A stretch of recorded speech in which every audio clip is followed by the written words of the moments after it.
The Argonautica by Apollonius Rhodius, translated by R.C. Seaton, Section 6, Book 2, Part 2. Meanwhile, the chiefs carefully cleansed the old man's squalid skin, and with due selection sacrificed sheep which they had borne away from the spoil of Amycus. And when they had laid a huge supper in the hall, they sat down and feasted, and with them feasted Phineus, ravenously delighting his soul, as in a dream. And there, when they had taken their fill of food and drink, they kept awake all night waiting for the sons of Boreas. And the aged sire himself sat in the midst, near the hearth, telling of the end of their voyage and the completion of their journey. Listen then. Not everything is it lawful for you to know clearly, but whatever is in the heaven's will I will not hide. I was infatuated aforetime, when in my folly I declared the will of Zeus in order and to the end. For he himself wishes to deliver to men the utterances of the prophetic art incomplete, in order that they may still have some need to know the will of heaven. First of all, after leaving me, ye shall see the twin Cyanean rocks where the two seas meet. No one, I ween, has won his escape between them. For they are not firmly fixed with roots beneath, but constantly clash against one another to one point, and above a huge mass of salt water rises in a crest, boiling up, and loudly dashes upon the hard beach. Wherefore now obey my counsel. If indeed with prudent mind and reverencing the blessed gods ye pursue your way, and perish not foolishly by a self-sought death, or rush on following the guidance of youth. First entrust the attempt to a dove, when ye have sent her forth from the ship. And if she escapes safe with her wings between the rocks to the open sea, then no more do ye refrain from the path, but grip your oars well in your hand, and cleave the sea's narrow strait. For the light of safety will not so much in prayer as in strength of hands.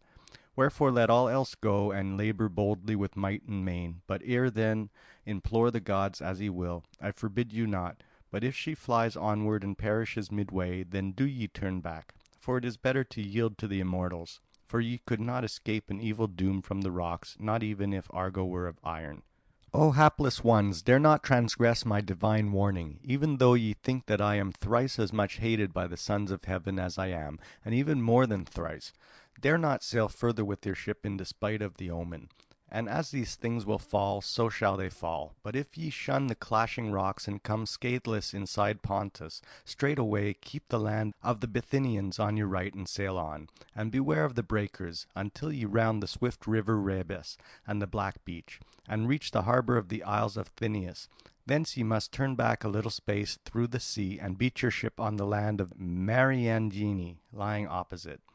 Here is a downward path to the abode of Hades, and the headland of Acherosia stretches aloft, and eddying Acheron cleaves its way at the bottom, even through the headland, and sends its waters forth from a huge ravine.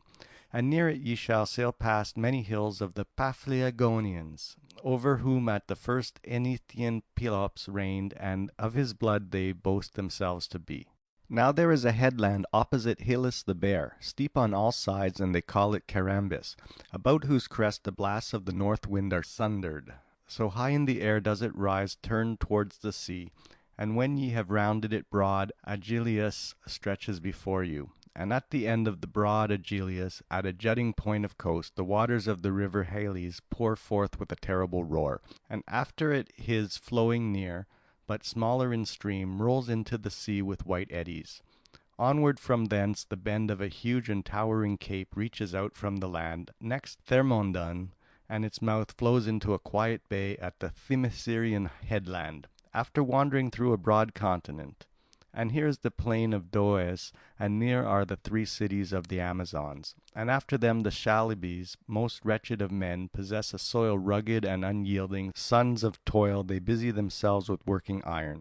And near them dwell the Tibareni, rich in sheep, beyond the Genetiaean headland of Zeus, lord of hospitality.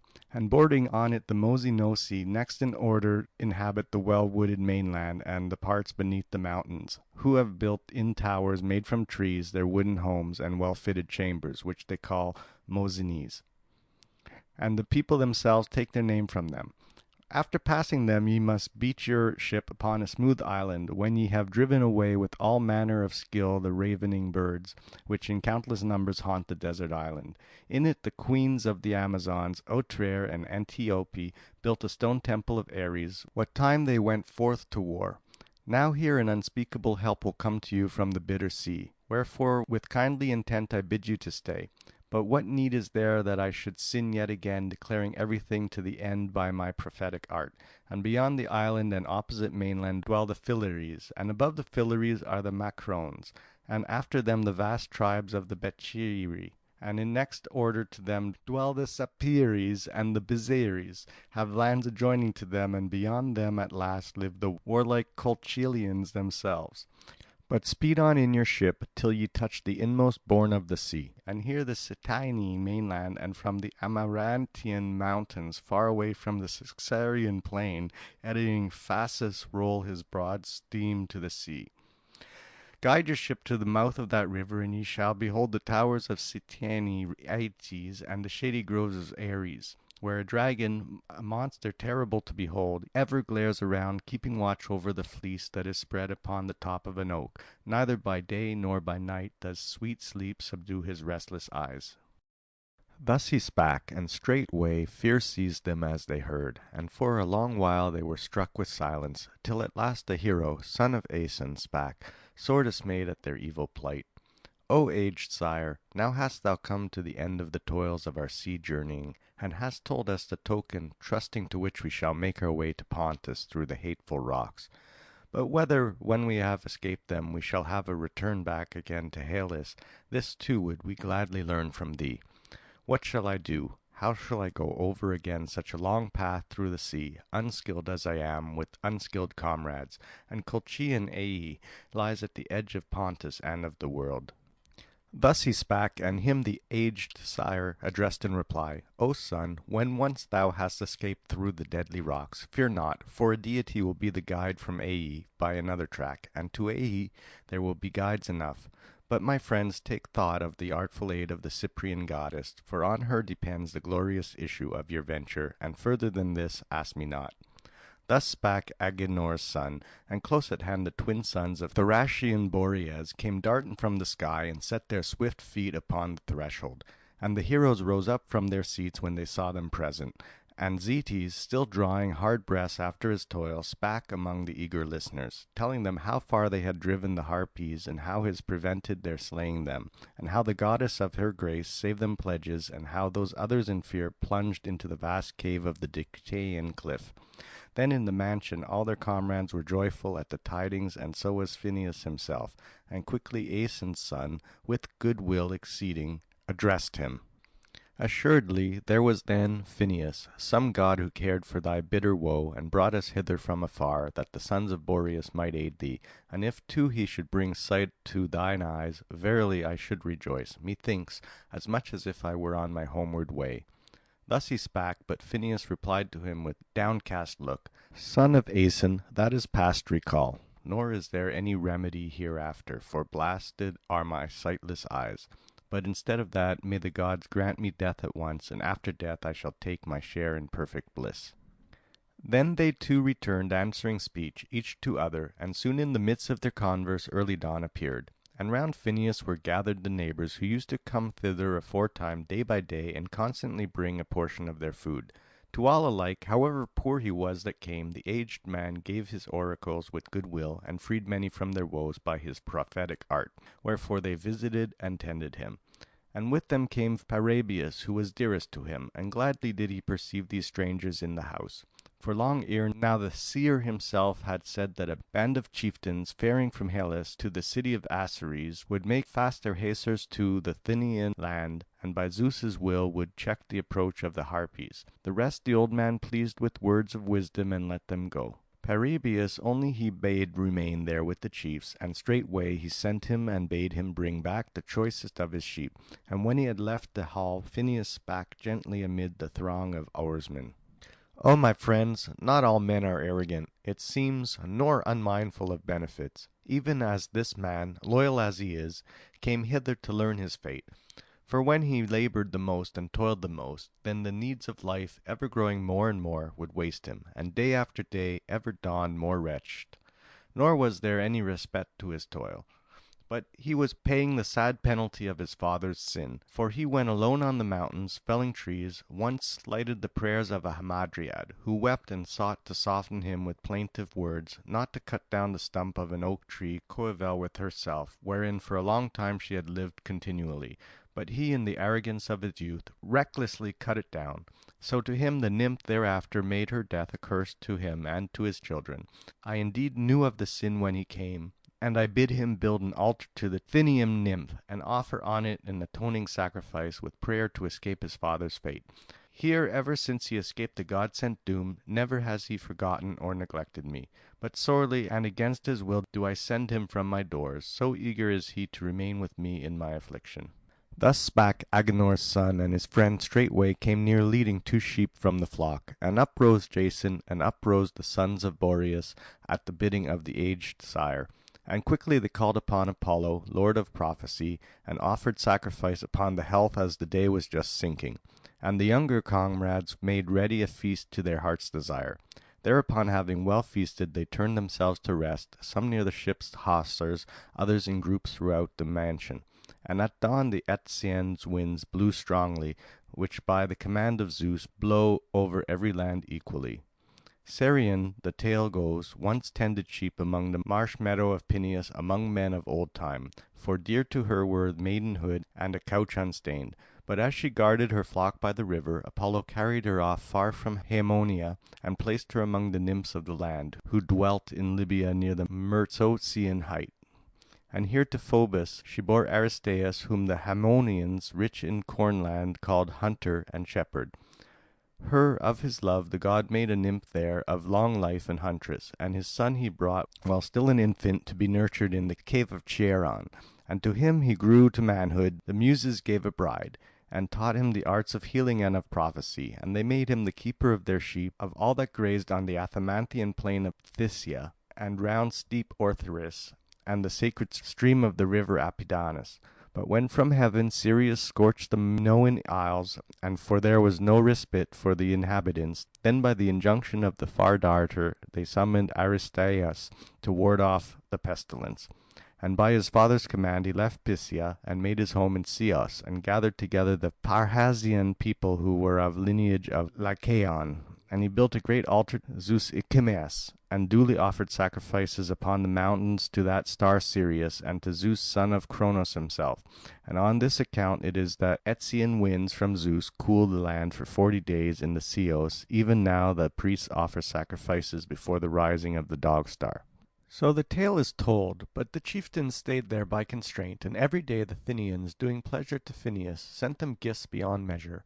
And afterwards they raised an altar to the blessed 12 on the sea beach opposite, and laid offerings thereon, and then entered their swift ship to row.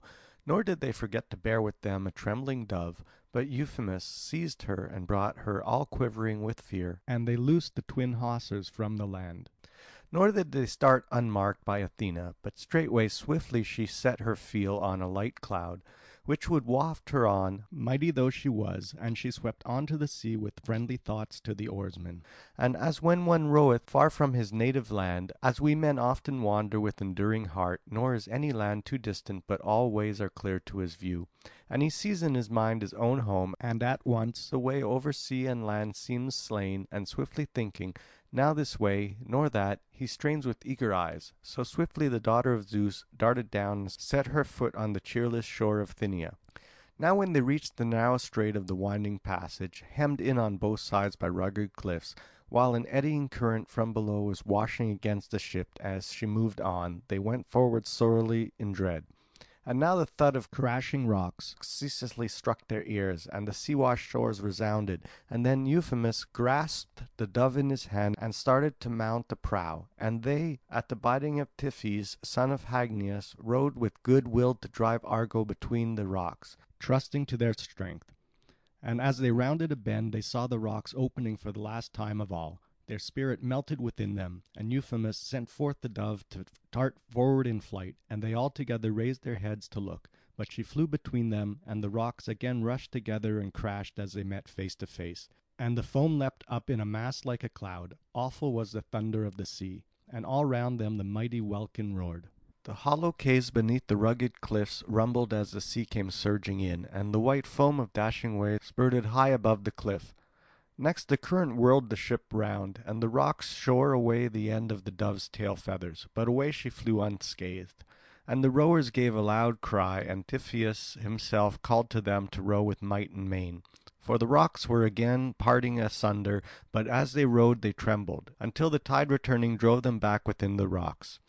Then most awful fear seized upon all, for over their head was destruction without escape. And now to the right and left broad Pontus was seen, when suddenly a huge wave rose up before them, arched like a steep rock, and at the sight they bowed with bended heads, for it seemed about to leap down upon the ship's whole length and to overwhelm them. But Tiphys was quick to ease the ship, and as she laboured with the oars and all its mass, the wave rolled away beneath the keel, and at the stern it raised Argo herself and drew her far away from the rocks. And high in the air was she borne, but Euphemus strode among his comrades and cried to them to bend to their oars with all their might. And they with a shout smote the water, and as far as the ship yielded to the rowers, twice as far did she leap back, and the oar were bent like curved bows as the heroes used their strength. Then a vaulted billow rushed upon them, and the ship like a cylinder ran on the furious wave, plunging through the hollow sea, and the eddying current held her between the clashing rocks, and on each side they shook and thundered.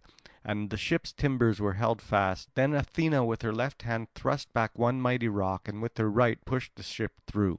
And she, like a winged arrow, sped through the air. Nevertheless the rocks, ceaselessly clashing, shore off as she passed the extreme end of the stern ornament.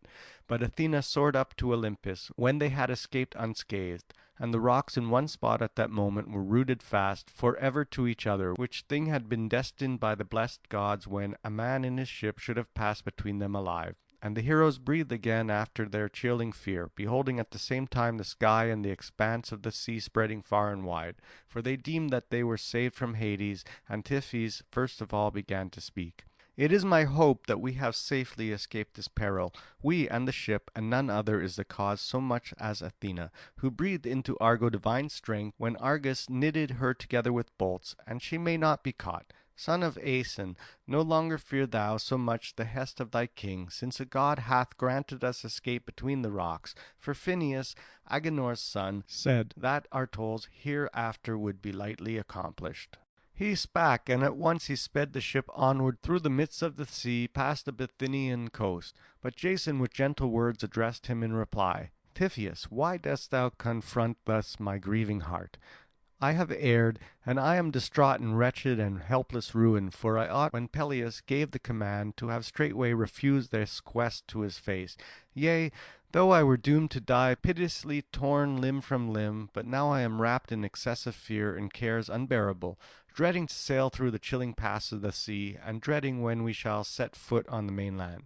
For on every side are unkindly men, and ever when day is done I pass a night of groans from the time when ye first gathered together for my sake, while I take thought for all things, but thou talkest at thine ease, eating only for thine own life, while for myself I am dismayed, not a whit. But I fear for this man, and for that equally, and for thee, and for my other comrades, if I shall not bring you back safe to the land of Hellas. Thus he spake, making trial of the chiefs, but they shouted loud with cheerful words, and his heart was warmed within him at their cry. And again he spake outright among them.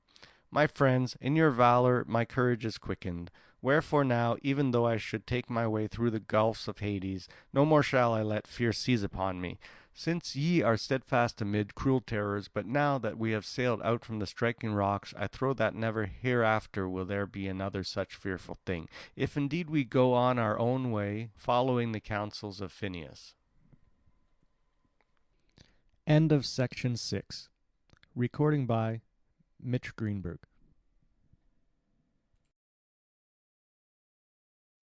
Section 7, Book 2, Part 3.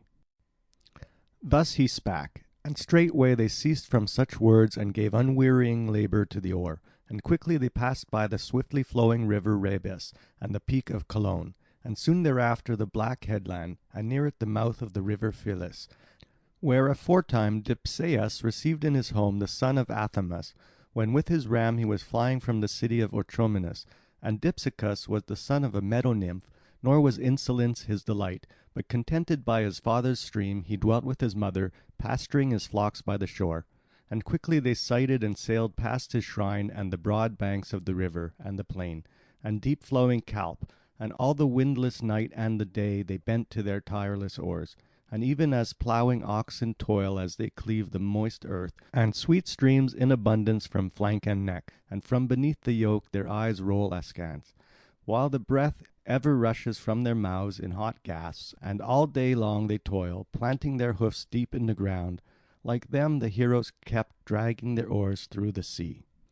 Now when divine light has not yet come, nor is it utter darkness, but a faint glimmer has spread over the night, the time when men wake and call it twilight. At that hour they ran into the harbour of the desert island Thynias, and spent by weary toil mounted the shore. And to them the son of Leto, as he passed from Lycia far away to the countless folks of the Hyperboreans, appeared. And about his cheeks on both sides his golden locks flowed in clusters as he moved. In his left hand he held a silver bow, and on his back was slung a quiver hanging from his shoulders. And beneath his feet all the island quaked, and the waves surged high on the beach.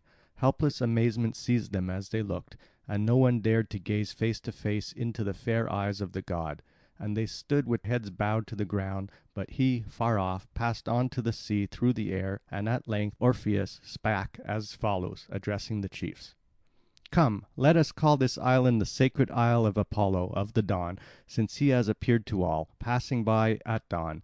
And we will offer such sacrifices as we can, building an altar on the shore. And if hereafter he shall grant us safe return to the Haemonian land, then we will lay on his altar the thighs of horned goats. And now I bid you propitiate him with the steam of sacrifice and libations.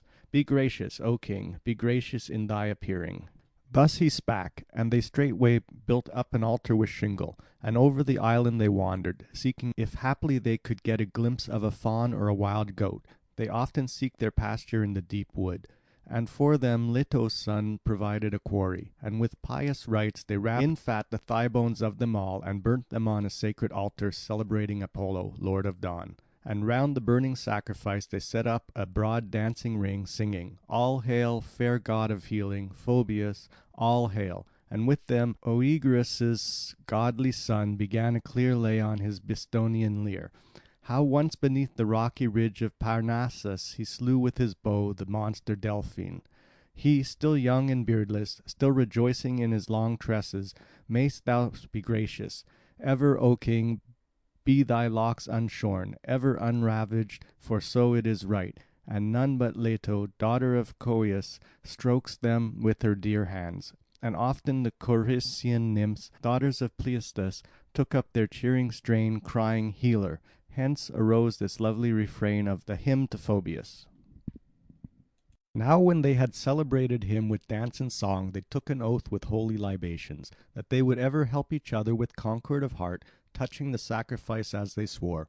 And even now there stands there a temple to gracious concord, which the heroes themselves reared, paying honour at that time to the glorious goddess. Now when the third morning came, with a fresh west wind they left the lofty island. Next on the opposite side they saw and passed the mouth of the river Sangarius, and the fertile land of the Mariandyni, and the stream of Lycus, and the Anthemosian lake. And beneath the breeze the ropes and all the tackling quivered as they sped onward. During the night the wind ceased, and at dawn they gladly reached the haven of the Acherusian headland. It rose aloft with steep cliffs looking towards the Bithynian sea, and beneath it smooth rocks, ever washed by the sea, stand rooted firm. And round them the wave rolls and thunders loud, but above wide-spreading plane trees grow on the topmost point. And from it towards the land a hollow glen slopes gradually away, where there is a cave of Hades overarched by woods and rocks.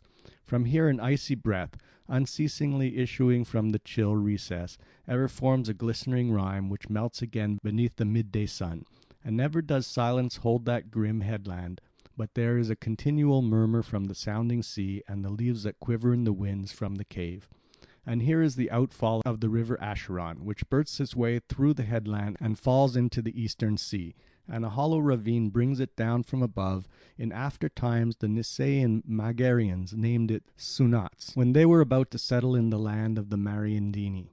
For indeed the rivers saved them with their ships when they were caught in a violent tempest.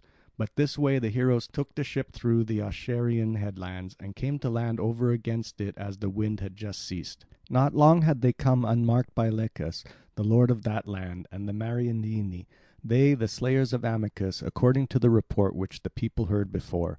But for that very deed they even made a league with the heroes. And Polydeuces himself they welcomed as a god, flocking from every side, since for a long time they had been warring against the arrogant Bebrycians. And so they went up all together into the city, and all that day with friendly feelings made ready a feast within the palace of Licus, and gladdened their souls with converse. Aeson's son told them the lineage and name of each of his comrades, and the behests of Peleus, and how they were welcomed by the Lemnian women, and all that they did at Dolonian Cesius, and how they reached the Mysian land and Ceus, where sore against their will they left behind the heroes Heracles. And he told the saying of Glaucus, and how they slew the Bebrycian and Amycus. And he told of the prophecies and afflictions of Phineus, and how they escaped the Cyanian rocks, and how they met with Leto's son at the island. And he told all. Lycus was charmed in soul with listening, and he grieved for Heracles left behind, and spake as follows among them all. O friends, what a man he was, from whose help ye have fallen away, as ye cleave your long path to Aeetes.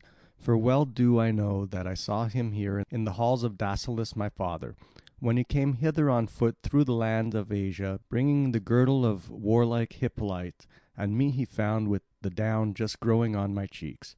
And here when my brother Priolus was slain by the Mysians, my brother, whom ever since the people lament with most piteous dirges, he entered the list with Tistius in boxing, and slew him, mighty Tistius, who surpassed all the youths in beauty and strength, and he dashed his teeth to the ground.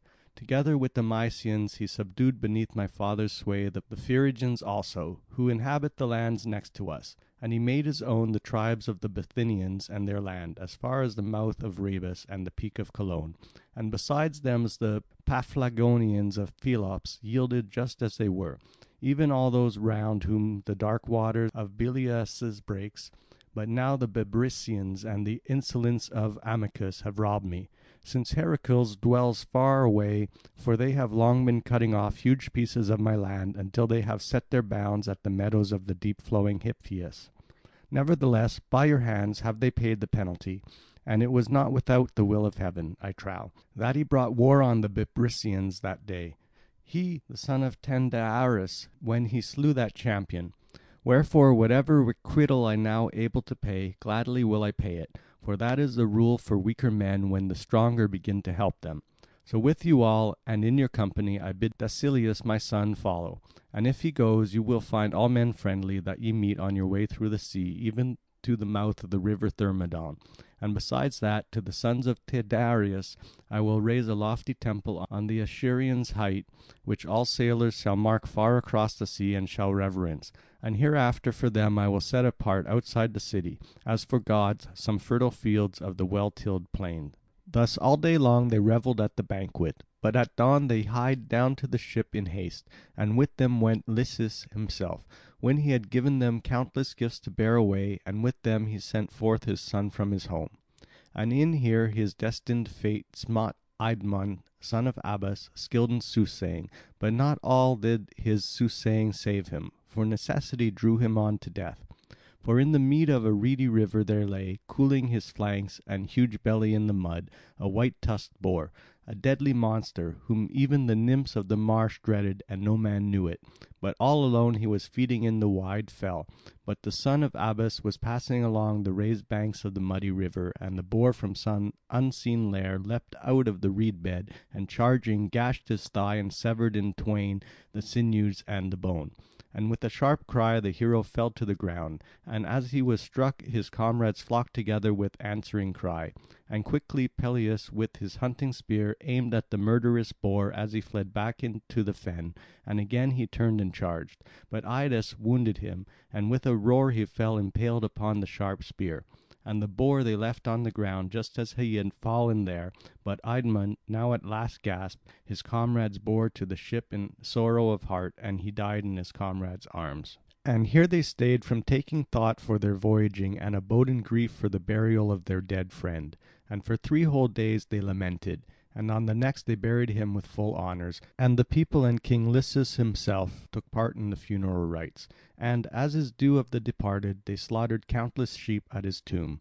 And so a barrow to this hero was raised in that land, and there stands a token for men of later days to see, the trunk of a wild olive tree, such as ships are built of, and it flourishes with its green leaves a little below the Ashurian headland. And if at the biting of Muses I must tell this tale outright, Phoebus strictly commanded the Boeotians and Nisaeans to worship him as guardian of their city, and to build their city round the trunk of the ancient wild olive. But they, instead of the god-fearing Aeolid Idmon, at this day honoured Agamastor, who was the next that died. For then a second time the heroes heaped up a barrow for a comrade dead. For still are to be seen 2 monuments of those heroes. The tale goes that Typhoeus, son of Hagnias, died, nor was it his destiny thereafter to sail any further. But him there on the spot a short sickness laid to rest far from his native land, when the company had paid due honours to the dead son of Abas. And at the cruel woe they were seized with unbearable grief. For when with due honours they had buried him also hard by the seer, they cast themselves down in helplessness on the seashore silently, closely wrapped up, and took no thought for meat or drink. And their spirit drooped in grief, for all hope of return was gone. And in their sorrow they would have stayed from going further, had not Hera kindled exceeding courage in Ancaeus, whom near the waters of Imbrasus Astipaliaea bore to Poseidon. For especially was he skilled in steering, and eagerly did he address Peleus. Son of Aeacus, is it well for us to give up our toils and linger on in a strange land? Not so much for my prowess in war did Jason take me with him in quest of the fleece, far from Parthenia. As for my knowledge of ships, wherefore I pray, let there be no fear for the ship. And so there are here other men of skill, of whom none will harm our voyaging, whomever we set at the helm. But quickly tell forth all this, and boldly urge them to call to mind their task. Thus he spake, and Peleus' soul was stirred with gladness, and straightway he spake in the midst of all, My friends, why do we thus cherish a bootless grief like this?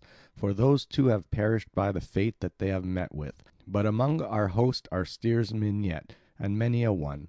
Wherefore let us not delay our attempt, but rouse yourselves to the work and cast away your griefs.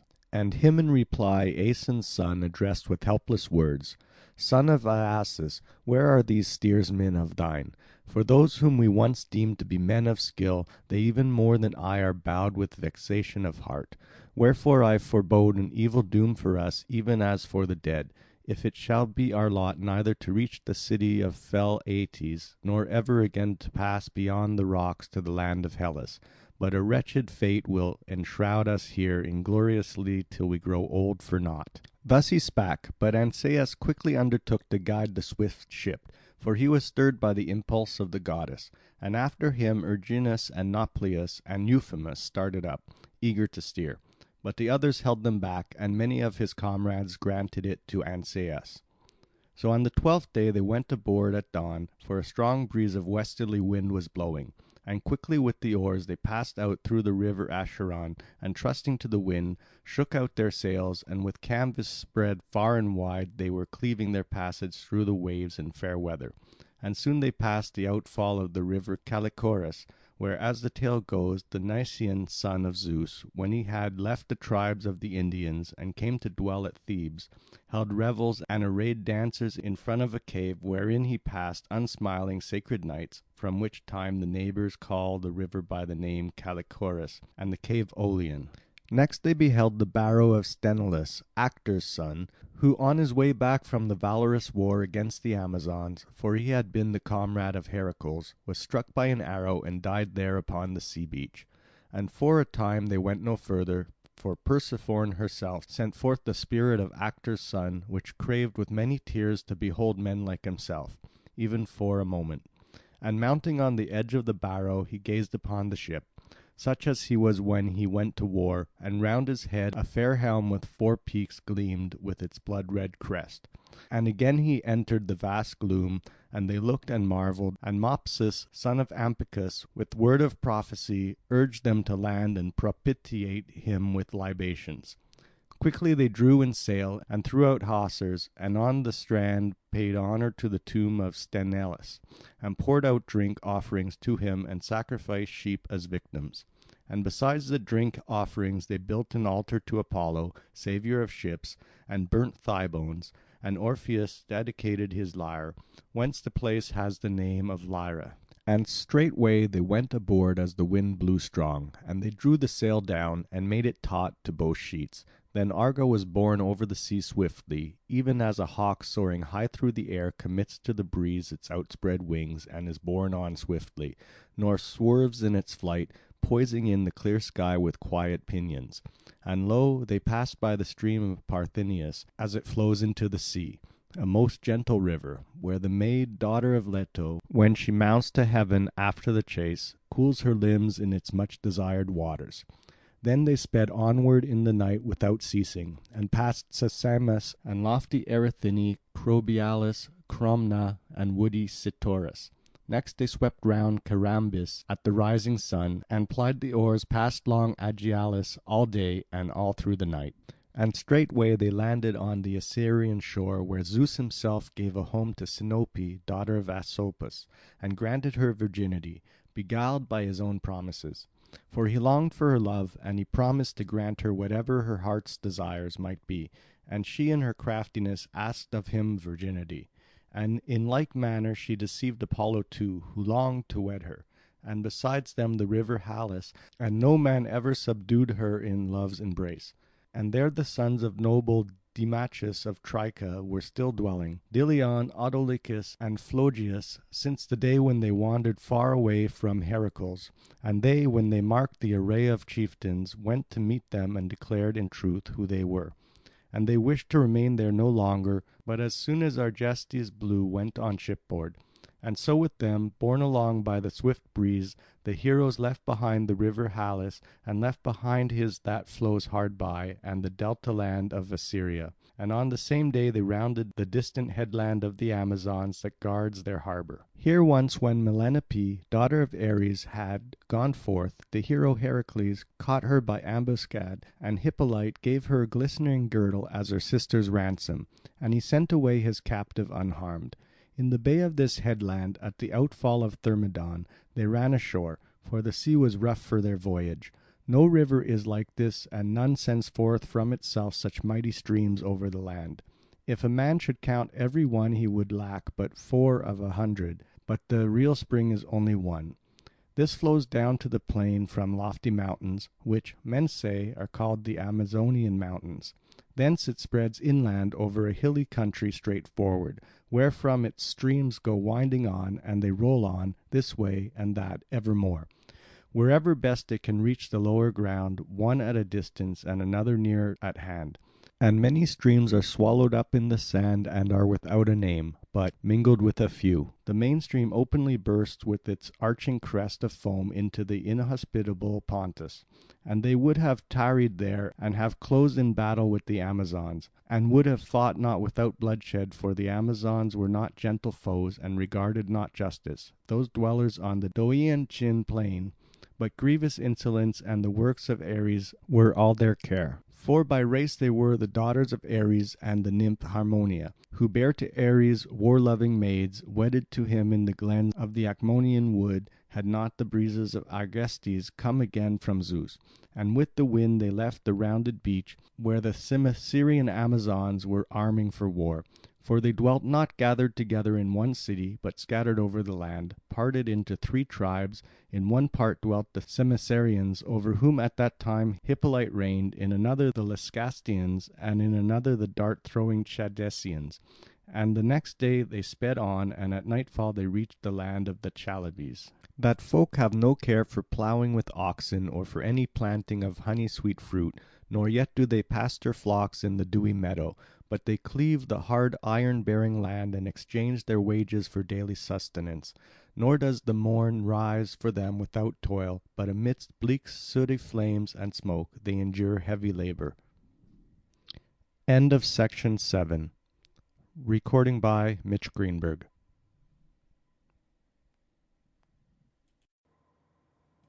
Section 8, Book 2, Part 4. And straightway thereafter they rounded the headland of Genetaean Zeus, and sped safely past the land of the Tibareni. Here when wives bring forth children to their husbands, the men lie in bed and groan with their heads close bound, but the women tend to them with food, and prepare childbirth baths for them. Next they reached the sacred mount and the land where the Mosinioci dwell amid high mountains in wooden huts, from which that people take their name. And strange are their customs and laws. Whatever is right to do openly before the people or in the marketplace, all this they do in their homes. But whatever acts we perform at home, these they perform out of doors in the midst of the streets without blame. And among them is no reverence for the marriage bed, but like swine they feed in herds, not which abashed in others' presence on the earth they lie with women. Their king sits in the loftiest hut, and dispenses upright judgments to the multitude, poor wretch. For if haply he err at all in his decrees, for that day they kept him shut up in starvation. They passed them by and cleft their way with oars over against the island of Ares all day long. For at dusk the light breeze left them. At last they spied above them, hurtling through the air, one of the birds of Ares which haunt that isle. It shook its wings down over the ship as she sped on, and sent against her a keen feather, and it fell on the left shoulder of goodly Oileus. And he dropped his oar from his hand at the sudden blow, and his comrades marvelled at the sight of the winged bolt. And Eribotes from his seat hard by drew out the feather, and bound up the wound, when he had loosened the strap hanging from his own sword sheath. And besides the first, another bird appeared swooping down, but the hero Clytius, son of Eurytus, for he bent his curved bow and sped a swift arrow against the bird, struck it, and it whirled round and fell close to the ship. And to them spake Amphidamas, son of Aleus. The island of Ares is near us. You know it yourselves now that ye have seen these birds. But little will arrows avail us, I trow, for landing. But let us contrive some other device to help us, if ye intend to land, bearing in mind the injunctions of Phineus. For not even could Heracles, when he came to Arcadia, drive away with bow and arrow the birds that swam on the Stymphalian lake. I saw it myself. But he shook in his hand a rattle of bronze, and made a loud clatter as he stood upon a lofty peak, and the birds fled far off, screeching in bewildered fear. Wherefore now, too, let us contrive some such device. And I myself will speak, having pondered the matter beforehand. Set on your heads your helmets of lofty crest, then half rows by turn, and half fence the ship about with polished spears and shields. Then all together raise a mighty shout, so that the birds may be scared by the unwonted din, the nodding crests, and the uplifted spears on high. And if we reach the island itself, then make mighty noise with the clashing of the shields. Thus he spake, and the helpful device pleased all. And on their heads they placed helmets of bronze, gleaming terribly, and the blood-red crests were tossing. And half of them rowed in turn, and the rest covered the ship with spears and shields. And as when a man roofs over a house with tiles, to be an ornament of his home, and a defence against the rain, and one fits firmly into another, each after each, so they roofed over the ship with their shields, locking them together. And as a din arises from a warrior host of men sweeping on, when lines of battle meet, such a shout rose upward from the ship into the air.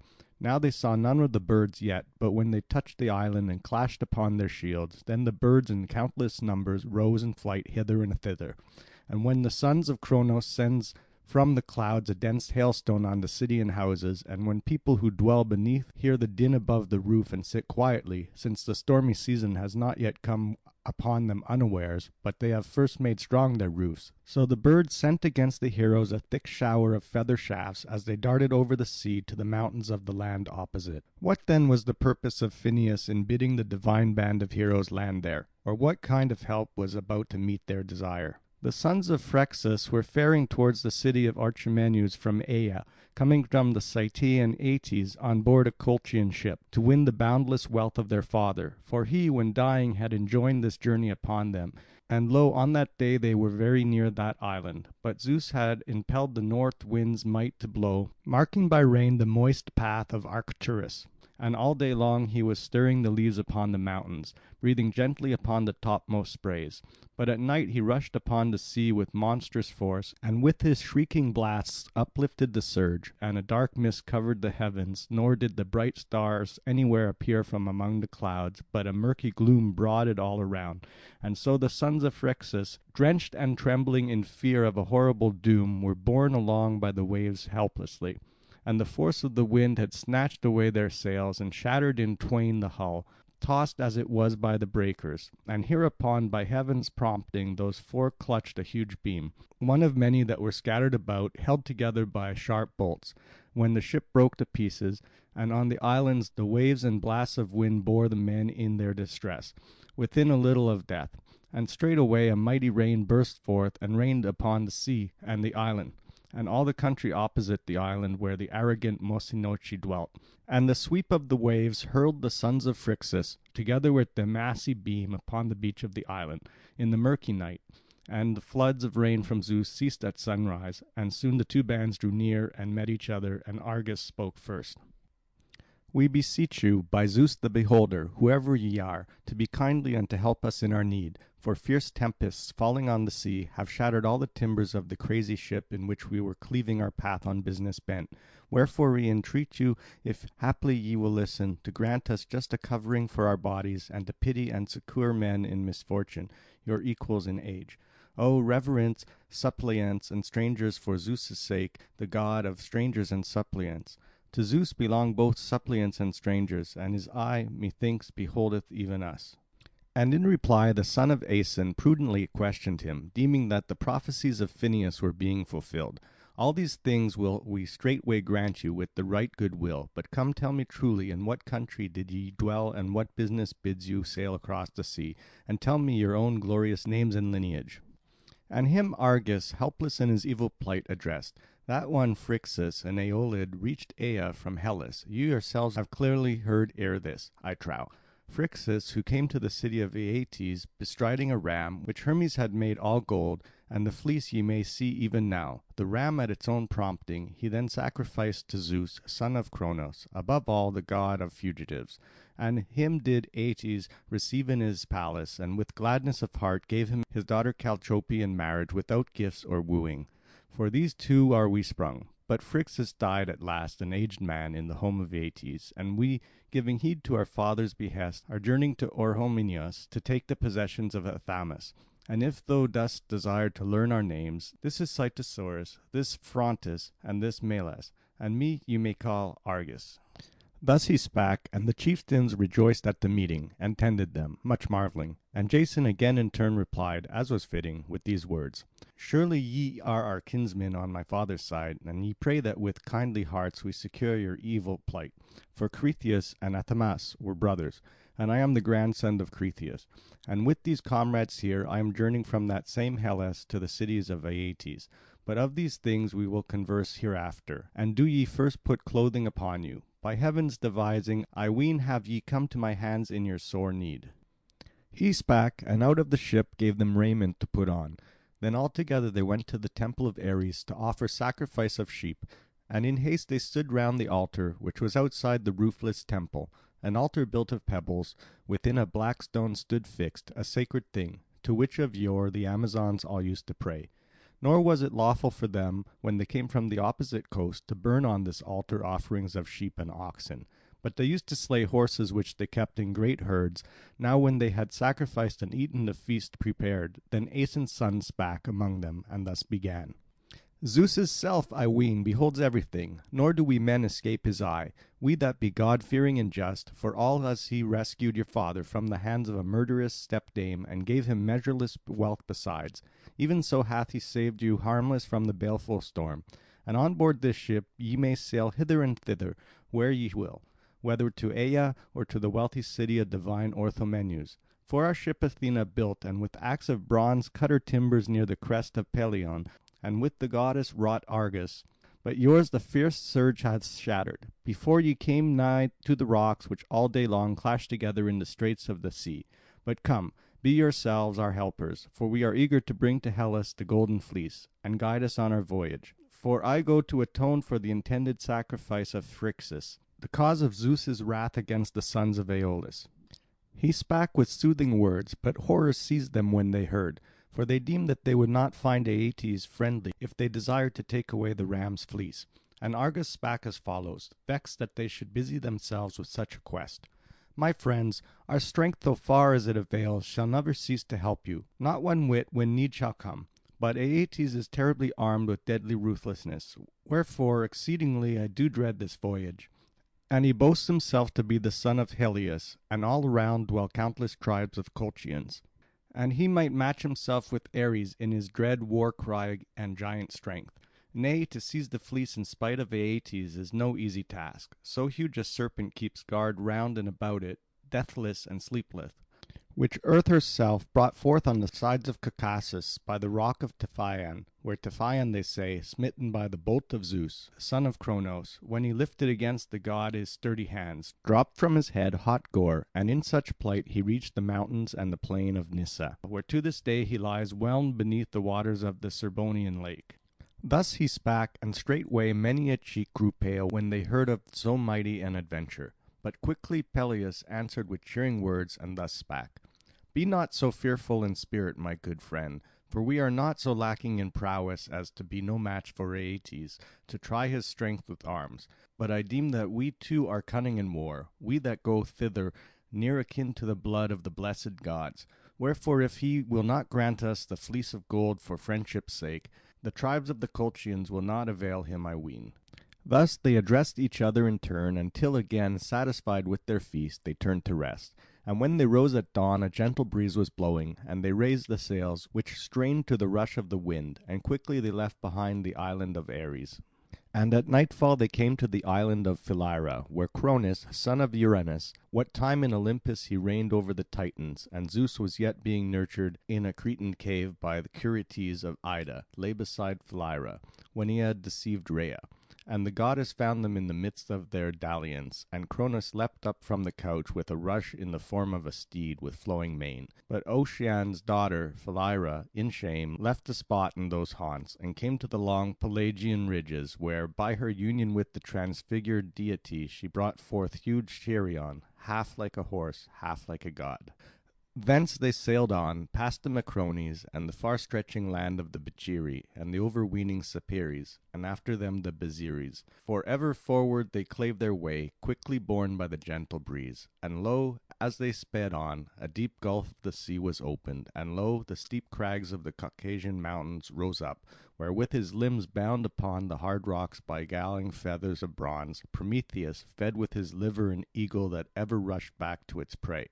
High above the ship at even they saw it flying with a loud whir near the clouds, and yet it shook all the sails with the fanning of those huge wings, for it had not the form of a bird of air, but kept poising its long wing feathers like polished oars.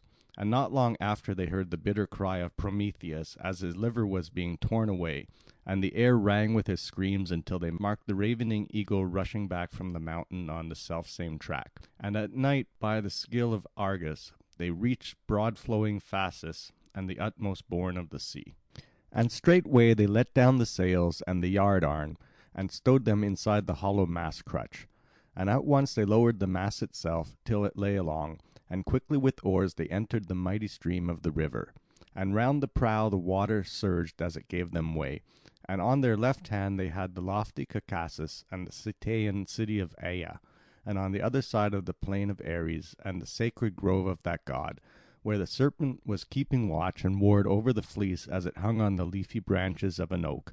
And Aeson's son, himself from a golden goblet, poured into the river libations of honey and pure wine to earth, and to the gods of the country, and to the souls of the dead heroes, and he besought them with their grace to give kindly aid, and to welcome their ship's hawsers with favourable omen.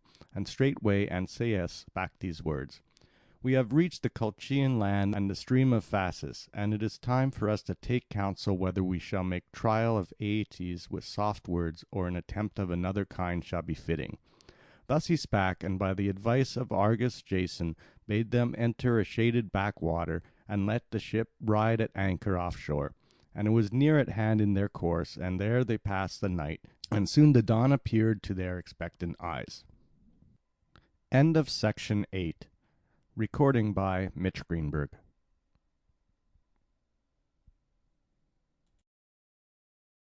Section 9, Book 3, Part 1. Come now, Erato, stand by my side, and say next how Jason brought back the fleece to Iolcus, aided by the love of Medea.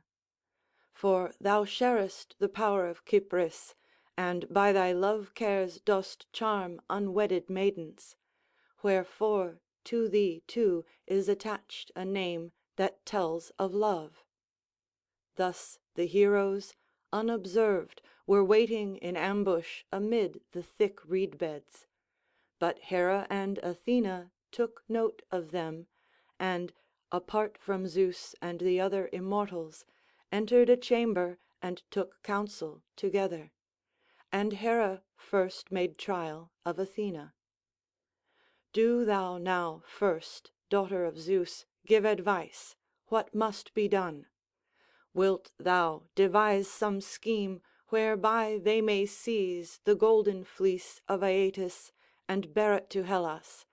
Or can they deceive the king with soft words and so work persuasion? Of a truth he is terribly overweening. Still it is right to shrink from no endeavour. Thus she spake, and at once Athena addressed her. I too was pondering such thoughts in my heart, Hera, when thou didst ask me outright. But not yet do I think that I have conceived a scheme to aid the courage of the heroes, though I have balanced many plans. She ended, and the goddesses fixed their eyes on the ground at their feet, brooding apart, and straightway Hera was the first to speak her thought. Come, let us go to Cypris. Let both of us accost her and urge her to bid her son, if only he will obey, speed his shaft at the daughter of Aeetes the enchantress, and charm her with love for Jason. And I deem that by her device he will bring back the fleece to Hellas. Thus she spake, and the prudent plan pleased Athena, and she addressed her in reply with gentle words. Hera, my father begat me to be a stranger to the darts of love, nor do I know any charm to work desire. But if the word pleases thee, surely I will follow. But thou must speak when we meet her. So she said, and starting forth, they came to the mighty palace of Cypris, which her husband, the halt-footed god, had built for her when first he brought her from Zeus to be his wife. And entering the court, they stood beneath the gallery of the chamber where the goddess prepared the couch of Hephaestus. But he had gone early to his forge and anvils, to a broad cavern in a floating island, where with the blast of flame he wrought all manner of curious work. And she all alone was sitting within, on an inlaid seat facing the door. And her white shoulders on each side were covered with the mantle of her hair, and she was parting it with a golden comb, and about to braid up the long tresses. But when she saw the goddesses before her, she stayed and called them within, and rose from her seat and placed them on couches. Then she herself sat down, and with her hands gathered up the locks still uncombed, and smiling she addressed them with crafty words. Good friends, what intent, what occasion brings you here after so long? Why have ye come, not too frequent visitors before, chief among goddesses that ye are? And to her Hera replied, Thou dost mock us, but our hearts are stirred with calamity. For already on the river Phasis the son of Aeson moors his ship, he and his comrades in quest of the fleece. For all their sakes we fear terribly, for the task is nigh at hand, but most for Aeson's son. Him will I deliver, though he sail even to Hades to free Ixion below from his brazen chains, as far as strength lies in my limbs, so that Peleus may not mock at having escaped an evil doom, Peleus who left me unhonoured with sacrifice. Moreover, Jason was greatly loved by me before, ever since at the mouth of Anaurus in flood, as I was making trial of men's righteousness, he met me on his return from the chase. And all the mountains and long-ridged peaks were sprinkled with snow, and from them the torrents rolling down were rushing with a roar. And he took pity on me in the likeness of an old crone, and raising me on his shoulders himself bore me through the headlong tide. So he is honoured by me unceasingly. Nor will Peleus pay the penalty of his outrage unless thou wilt grant Jason his return." Thus she spake, and speechlessness seized Cypris. And beholding Hera supplicating her, she felt awe, and then addressed her with friendly words. "Dread goddess, may no viler thing than Cypris ever be found, if I disregard thy eager desire in word or deed, whatever my weak arms can effect, and let there be no favour in return." She spake, and Hera again addressed her with prudence. "It is not in need of might or of strength that we have come. But just quietly bid thy boy charm Aeetes' daughter with love for Jason. For if she will aid him with her kindly counsel, easily do I think he will win the fleece of gold, and return to Iolcus, for she is full of wiles." Thus she spake, and Cypris addressed them both. "Hera and Athena, he will obey you rather than me; for, unabashed though he is, there will be some slight shame in his eyes before you, but he has no respect for me, but ever slights me in contentious mood. And overborne by his naughtiness, I purpose to break his ill-sounding arrows and his bow in his very sight. For in his anger he has threatened that if I shall not keep my hands off him while he still masters his temper, I shall have cause to blame myself thereafter."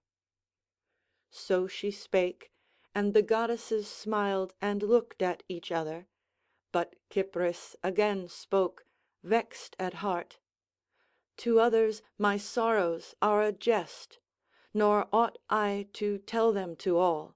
I know them too well myself. But now, since this pleases you both, I will make the attempt and coax him, and he will not say me nay." Thus she spake, and Hera took her slender hand, and gently smiling replied, "Perform this task, Cytherea, straightway, as thou sayest, and be not angry or contend with thy boy; he will cease hereafter to vex thee."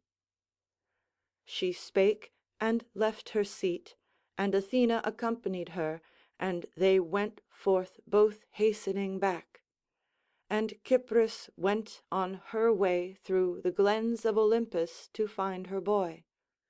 And she found him apart in the blooming orchard of Zeus, not alone, but with him Ganymedes, whom once Zeus had set to dwell among the immortal gods, being enamoured of his beauty. And they were playing for golden dice, as boys in one house are wont to do. And already greedy Eros was holding the palm of his left hand quite full of them under his breast, standing upright, and on the bloom of his cheeks a sweet blush was glowing. But the other sat crouching hard by, silent and downcast, and he had 2 dice left, which he threw one after the other, and was angered by the loud laughter of Eros. And lo, losing them straightway with the former, he went off empty-handed, helpless, and noticed not the approach of Cypris. And she stood before her boy, and laying her hand on his lips, addressed him: "Why dost thou smile in triumph, unutterable rogue? Hast thou cheated him thus, and unjustly overcome the innocent child?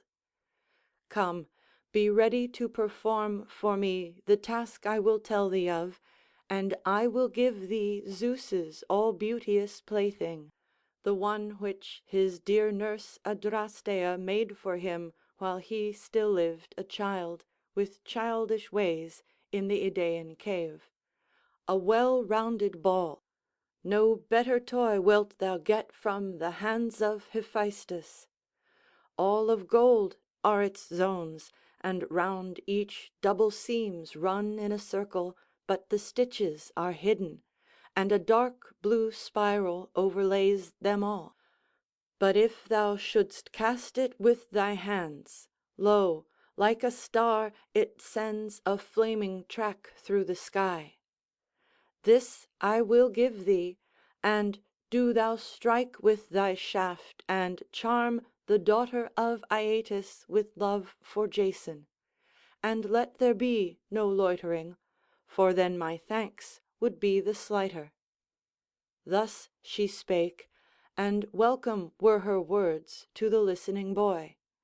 And he threw down all his toys, and eagerly seizing her robe on this side and on that, clung to the goddess. And he implored her to bestow the gift at once. But she, facing him with kindly words, touched his cheeks, kissed him, and drew him to her, and replied with a smile: "Be witness now, thy dear head and mine, that surely I will give thee the gift and deceive thee not, if thou wilt strike with thy shaft Aeetes' daughter." She spoke, and he gathered up his dice, and having well counted them all, threw them into his mother's gleaming lap. And straightway with golden baldric he slung round him his quiver from where it leant against a tree trunk, and took up his curved bow. And he fared forth through the fruitful orchard of the palace of Zeus. Then he passed through the gates of Olympus high in air, hence is a downward path from heaven, and the twin poles rear aloft steep mountain tops, the highest crests of earth, where the risen sun grows ruddy with his first beams. And beneath him there appeared now the life-giving earth, and cities of men, and sacred streams of rivers, and now in turn mountain peaks and the ocean all around, as he swept through the vast expanse of air. Now the heroes, apart in ambush, in a backwater of the river, were met in council, sitting on the benches of their ship. And Aeson's son himself was speaking among them, and they were listening silently in their places, sitting row upon row. "My friends, what pleases myself, that will I say out. It is for you to bring about its fulfilment. For in common is our task, and common to all alike is the right of speech. And he who in silence withholds his thought and his counsel, Let him know that it is he alone that bereaves this band of its home return. Do ye others rest here in the ship quietly with your arms, but I will go to the palace of Aeetes, taking with me the sons of Phrixus and 2 comrades as well. And when I meet him, I will first make trial with words to see if he will be willing to give up the Golden Fleece for friendship's sake or not, but trusting to his might will set at naught our quest. For so, learning his frowardness first from himself, we will consider whether we shall meet him in battle, or some other plan shall avail us, if we refrain from the war cry. And let us not merely by force, before putting words to the test, deprive him of his own possession. But first it is better to go to him and win his favour by speech. Oftentimes, I ween, does speech accomplish at need what prowess could hardly carry through, smoothing the path in manner befitting. And he once welcomed noble Phrixus, a fugitive from his stepmother's wiles and the sacrifice prepared by his father. For all men everywhere, even the most shameless, reverence the ordinance of Zeus, god of strangers, and regard it. Thus he spake, and the youths approved the words of Aeson's son with one accord, nor was there one to counsel otherwise. And then he summoned to go with him the sons of Phrixus, and Telamon, and Augeas, and himself took Hermes's wand. And at once they passed forth from the ship beyond the reeds and the water to dry land, towards the rising ground of the plain. The plain, I wis, is called Circe's, and here in line grow many willows and osiers, on whose topmost branches hang corpses bound with cords. For even now it is an abomination with the Colchians to burn dead men with fire, nor is it lawful to place them in the earth and raise a mound above, but to wrap them in untanned ox hides and suspend them from trees far from the city. And so earth has an equal portion with air, seeing that they bury the women, for that is the custom of their land. And as they went, Hera with friendly thought spread a thick mist through the city, that they might fare to the palace of Aeetes unseen by the countless hosts of the Colchians. But soon when from the plain they came to the city and Aeetes' palace, then again Hera dispersed the mist. And they stood at the entrance, marvelling at the king's courts, and the wide gates and columns which rose in ordered lines round the walls. And high up on the palace a coping of stone rested on brazen triglyphs. And silently they crossed the threshold. And close by, garden vines covered with green foliage were in full bloom, lifted high in air. And beneath them ran 4 fountains, ever flowing, which Hephaestus had delved out. One was gushing with milk, one with wine, while the third flowed with fragrant oil. And the fourth ran with water, which grew warm at the setting of the Pleiads, and in turn at their rising bubbled forth from the hollow rock, cold as crystal. Such then were the wondrous works that the craftsman god Hephaestus had fashioned in the palace of Cytaean Aeetes. And he wrought for him bulls with feet of bronze, and their mouths were of bronze, and from them they breathed out a terrible flame of fire. Moreover, he forged a plough of unbending adamant, all in one piece, in payment of thanks to Helios, who had taken the god up in his chariot when faint from the Phlegraean fight. And here an inner court was built, and round it were many well-fitted doors and chambers here and there, and all along on each side was a richly wrought gallery. And on both sides loftier buildings stood obliquely. In one, which was the loftiest, lordly Aeetes dwelt with his queen, and in another dwelt Apsyrtus, son of Aeetes, whom a Caucasian nymph, Asterodea, bare before he made Eidyia his wedded wife, the youngest daughter of Tethys and Oceanus.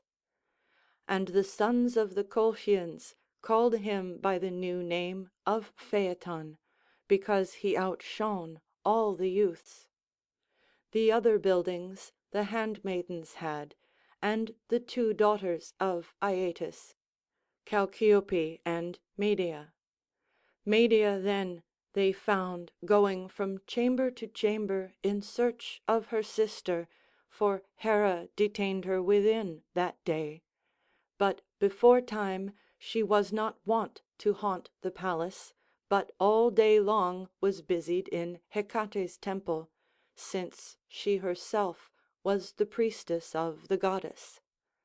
And when she saw them she cried aloud, and quickly Chalciope caught the sound, and her maids, throwing down at their feet their yarn and their thread, rushed forth all in a throng.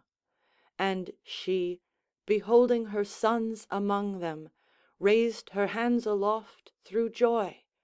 And so they likewise greeted their mother, and when they saw her embraced her in their gladness, and she with many sobs spoke thus: "After all, then, ye were not destined to leave me in your heedlessness and to wander far, but fate has turned you back.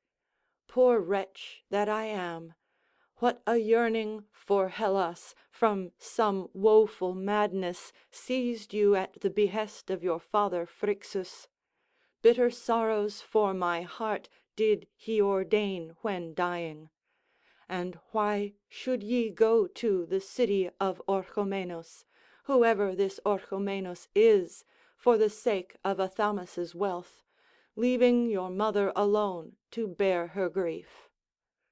Such were her words, and Aeetes came forth last of all, and Eidyia herself came, the queen of Aeetes, on hearing the voice of Chalciope. And straightway all the court was filled with a throng. Some of the thralls were busied with a mighty bull, others with the axe were cleaving dry billets, and others heating with fire water for the baths, nor was there one who relaxed his toil serving the king. Meantime Eros passed unseen through the grey mist, causing confusion, as when against grazing heifers rises the gadfly, which oxherds call the breeze. And quickly beneath the lintel in the porch he strung his bow, and took from the quiver an arrow unshot before, messenger of pain. And with swift feet unmarked he passed the threshold and keenly glanced around. And gliding close by Aeson's son, he laid the arrow notch on the cord in the centre, and drawing wide apart with both hands, he shot at Medea, and speechless amazement seized her soul.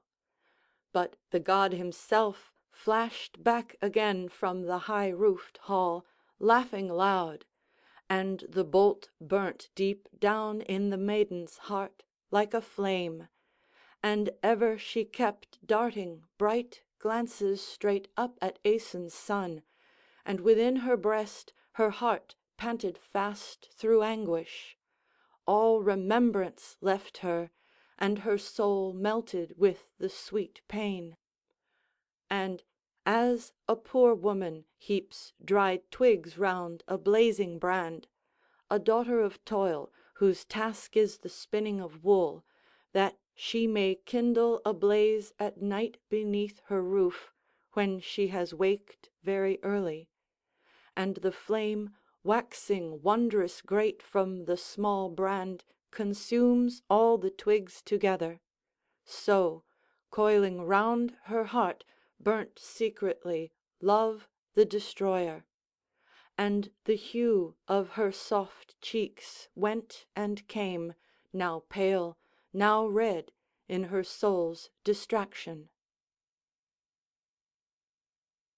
End of section 9.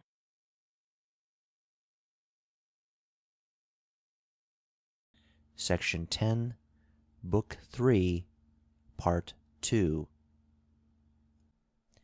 Now when the thralls had laid a banquet ready before them, and they had refreshed themselves with warm baths, gladly did they please their souls with meat and drink, and thereafter Aeetes questioned the sons of his daughter, addressing them with these words: "Sons of my daughter and of Phrixus, whom beyond all strangers I honored in my halls, how have ye come returning back to Aea?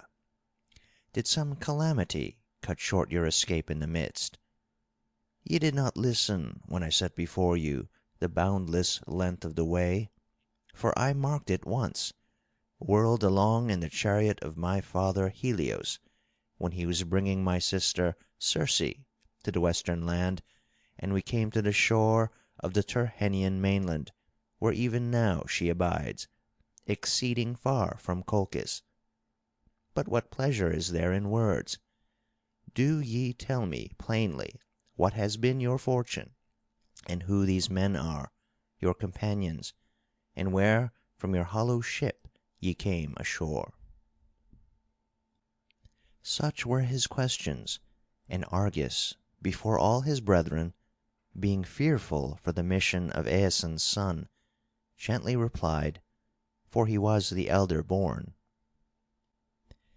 "Aeetes, that ship forthwith stormy blasts tore asunder, and ourselves, crouching on the beams, a wave drove on to the beach of the Isle of Enyalius in the murky night, and some god preserved us, for even the birds of Ares that haunted the desert isle before time, not even them did we find, but these men had driven them off, having landed from their ship on the day before, and the will of Zeus, taking pity on us, or some fate, detained them there, since they straightway gave us both food and clothing in abundance, when they heard the illustrious name of Phrixus and thine own, for to thy city are they faring. And if thou dost wish to know their errand, I will not hide it from time. A certain king, vehemently longing to drive this man far from his fatherland and possessions, because in might he outshone all the sons of Aeolus, sends him to voyage hither on a bootless venture, and asserts that the stock of Aeolus will not escape the heart-grieving wrath and rage of implacable Zeus, nor the unbearable curse and vengeance due for Phrixus, until the fleece comes back to Hellas. And their ship was fashioned by Pallas Athena, not such a one as are the ships among the Colchians, on the vilest of which we chanced. For the fierce waves and wind broke her utterly to pieces, but the other holds firm with her bolts, even though all the blasts should buffet her. And with equal swiftness she speedeth before the wind, and when the crew ply the oar with unresting hands. and he hath gathered in her the mightiest heroes of all Achaea, and hath come to thy city from wandering far through cities and gulfs of the dread ocean, in the hope that thou wilt grant him the fleece. But as thou dost please, so shall it be, for he cometh not to use force, but is eager to pay thee a recompense for the gift. He has heard from me of thy bitter foes, the Sauromatae, and he will subdue them to thy sway. And if thou desirest to know their names and lineage, I will tell thee all. This man, on whose account the rest were gathered from Hellas, they call Jason, son of Aeson, whom Cretheus begat. And if in truth he is of the stock of Cretheus himself, thus he would be our kinsman on the father's side, for Cretheus and Athamas were both sons of Aeolus, and Phrixus was the son of Athamas, son of Aeolus. And here, if thou hast heard at all of the seed of Helios, thou dost behold Aegeus, and this is Telamon, sprung from famous Aeacus, and Zeus himself begat Aeacus. And so all the rest, all the comrades that follow him, are the sons or grandsons of the immortals. Such was the tale of Argus, but the king at his words was filled with rage as he heard, and his heart was lifted high in wrath. And he spake in heavy displeasure, and was angered most of all with the son of Chalciope, for he deemed that on their account the strangers had come, and in his fury his eyes flashed forth beneath his brows. "Begone from my sight, felons, straightway, ye and your tricks, from the land, ere some one see a fleece and a Phrixus to his sorrow. Banded together with your friends from Hellas, not for the fleece, but to seize my sceptre and royal power have ye come hither. Had ye not first tasted of my table, surely would I have cut out your tongues, and hewn off both hands, and sent you forth with your feet alone, so that ye might be stayed from starting hereafter. And what lies have ye uttered against the blessed gods?" Thus he spake in his wrath, and mightily from its depths swelled the heart of Aeacus' son, and his soul within longed to speak a deadly word in defiance. But Aeson's son checked him, for he himself first made gentle answer: "Aeetes, bear with this armed band, I pray. For not in the way thou deemest have we come to thy city and palace, no, nor yet with such desires. For who would of his own will dare to cross so wide a sea for the goods of a stranger? But fate and the ruthless command of a presumptuous king urged me. Grant a favor to thy supplicants, and to all Hellas will I publish a glorious fame of thee. Yea, we are ready now to pay thee a swift recompense in war, whether it be the Sauromatae or some other people that thou art eager to subdue to thy sway." He spake, flattering him with gentle utterance, but the king's soul brooded a twofold purpose within him, whether he should attack and slay them on the spot, or should make trial of their might, and this, as he pondered, seemed the better way, and he addressed Jason in answer: "Stranger, why needest thou go through thy tale to the end? For if ye are in truth of heavenly race, or have come in no wise inferior to me, to win the goods of strangers, I will give thee the fleece to bear away, if thou dost wish, when I have tried thee. For against brave men I bear no grudge, such as ye yourselves tell me of him who bears sway in Hellas. And the trial of your courage and might shall be a contest which I myself can compass with my hands, deadly though it be. 2 bulls with feet of bronze I have, that pasture on the plain of Ares, breathing forth flame from their jaws.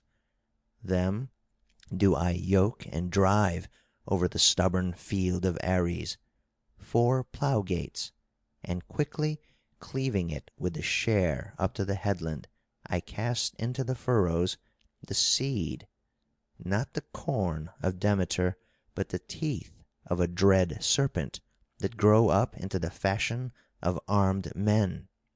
Them I slay at once, cutting them down beneath my spear, as they rise against me on all sides.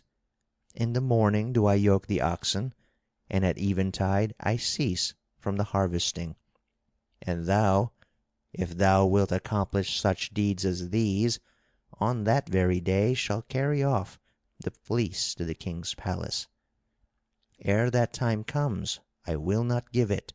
Expect it not. For indeed it is unseemly that a brave man should yield to a coward." Thus he spake, and Jason, fixing his eyes on the ground, sat just as he was, speechless, helpless in his evil plight. For a long time he turned the matter this way and that, and could in no way take on him the task with courage, for a mighty task it seemed, and at last he made reply with crafty words: "With thy plea of right, Aeetes, thou dost shut me in overmuch, wherefore also I will dare that contest, monstrous as it is, though it be my doom to die. For nothing will fall upon men more dread than dire necessity, which indeed constrained me to come hither at a king's command." Thus he spake, smitten by his helpless plight, and the king with grim words addressed him, sore troubled as he was: "Go forth now to the gathering, since thou art eager for the toil. But if thou shouldst fear to lift the yoke upon the oxen, or shrink from the deadly harvesting, then all this shall be my care, so that another too may shudder to come to a man that is better than he." He spake outright, and Jason rose from his seat, and Augeias and Telamon at once, and Argus followed alone, for he signed to his brothers to stay there on the spot meantime. And so they went forth from the hall. And wonderfully among them all shone the son of Aeson for beauty and grace. And the maiden looked at him with stealthy glance, holding her bright veil aside, her heart smouldering with pain, and her soul, creeping like a dream, flitted in his track as he went. So they passed forth from the palace sorely troubled. And Chalciope, shielding herself from the wrath of Aeetes, had gone quickly to her chamber with her sons, and Medea likewise followed. And much she brooded in her soul all the cares that the Loves awaken. And before her eyes the vision still appeared. Himself what like he was, with what vesture he was clad, what things he spake, how he sat on his seat, how he moved forth to the door. And as she pondered, she deemed there never was such another man, and ever in her ears rung his voice and the honey-sweet words which he uttered, and she feared for him, lest the oxen or Aeetes with his own hand should slay him. And she mourned him as though already slain outright, and in her affliction a round tear through very grievous pity coursed down her cheek, and gently weeping, she lifted up her voice aloud: "Why does this grief come upon me, poor wretch? Whether he be the best of heroes, now about to perish, or the worst, let him go to his doom. Yet I would that he had escaped unharmed. Yea, may this be so, revered goddess, daughter of Perses, may he avoid death and return home. But if it be his lot to be o'ermastered by the oxen, may he first learn this, that I at least do not rejoice in his cruel calamity." Thus then was the maiden's heart racked by love cares. But when the others had gone forth from the people and the city, along the path by which at the first they had come from the plain, then Argus addressed Jason with these words: "Son of Aeson, thou wilt despise the counsel which I will tell thee, but though in evil plight, it is not fitting to forbear from the trial. Ere now thou hast heard me tell of a maiden that uses sorcery under the guidance of Hecate, Perses' daughter. If we could win her aid, there will be no dread, methinks, of thy defeat in the contest. But terribly do I fear that my mother will not take this task upon her. Nevertheless, I will go back again to entreat her, for a common destruction overhangs us all." He spake with good will, and Jason answered with these words: "Good friend, if this is good in thy sight, I say not nay. Go and move thy mother, beseeching her aid with prudent words. Pitiful indeed is our hope when we have put our return in the keeping of women." So he spake, and quickly they reached the backwater. And their comrades joyfully questioned them when they saw them close at hand, and to them spoke Aeson's son, grieved at heart: "My friends, the heart of ruthless Aeetes is utterly filled with wrath against us, for not at all can the goal be reached either by me or by you who question me. He said that 2 bulls with feet of bronze pasture on the plain of Ares, breathing forth flame from their jaws.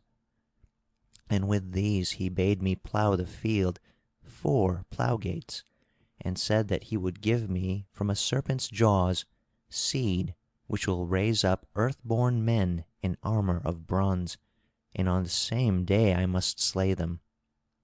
This task, for there was nothing better to devise, I took on myself outright." Thus he spake, and to all the contest seemed one that none could accomplish, and long, quiet, and silent, they looked at one another, bowed down with the calamity and their despair.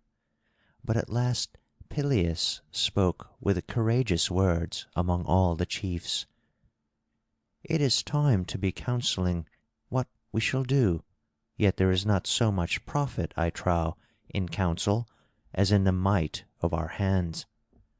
If thou then, hero son of Aeson, art minded to yoke Aeetes' oxen, and art eager for the toil, surely thou wilt keep thy promise and make thyself ready.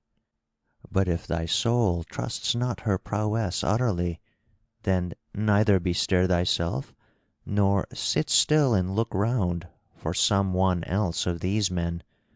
For it is not I who will flinch, since the bitterest pain will be but death." So spake the son of Aeacus, and Telamon's soul was stirred, and quickly he started up in eagerness, and Idas rose up the third in his pride, and the twin sons of Tyndareus, and with them Oeneus' son, who was numbered among strong men, though even the soft down on his cheek showed not yet. With such courage was his soul uplifted. But the others gave way to these in silence.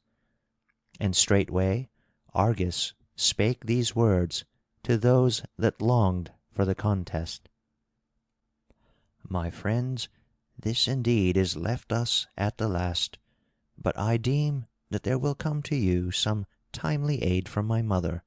Wherefore, eager though ye be, refrain and abide in your ship a little longer as before, for it is better to forbear than recklessly to choose an evil fate. There is a maiden, nurtured in the halls of Aeetes, whom the goddess Hecate taught to handle magic herbs with exceeding skill, all that the land and flowing waters produce. With them is quenched the blast of unwearied flame, and at once she stays the course of rivers as they rush roaring on, and checks the stars and the paths of the sacred moon. Of her we bethought us as we came hither along the path from the palace, if haply my mother, her own sister, might persuade her to aid us in the venture. And if this is pleasing to you as well, surely on this very day will I return to the palace of Aeetes to make trial, and perchance with some god's help shall I make the trial." Thus he spake, and the gods in their good will gave them a sign. A trembling dove in her flight from a mighty hawk fell from on high, terrified, into the lap of Aeson's son, and the hawk fell impaled on the stern ornament. And quickly Mopsus with prophetic words spake among them all: "For you, friends, this sign has been wrought by the will of heaven. In no other way is it possible to interpret its meaning better than to seek out the maiden and entreat her with manifold skill. And I think she will not reject our prayer, if in truth Phineus said that our return should be with the help of the Cyprian goddess. It was her gentle bird that escaped death, and as my heart within me foresees, according to this omen, so may it prove. But, my friends, let us call on Cytherea to aid us, and now at once obey the counsels of Argus." He spake, and the warriors approved, remembering the injunctions of Phineus. But all alone leapt up Apharcian Idas, and shouted loudly in terrible wrath: "Shame on us! Have we come here, fellow voyagers with women, calling on Cyprus for help, and not on the mighty strength of Enyalius?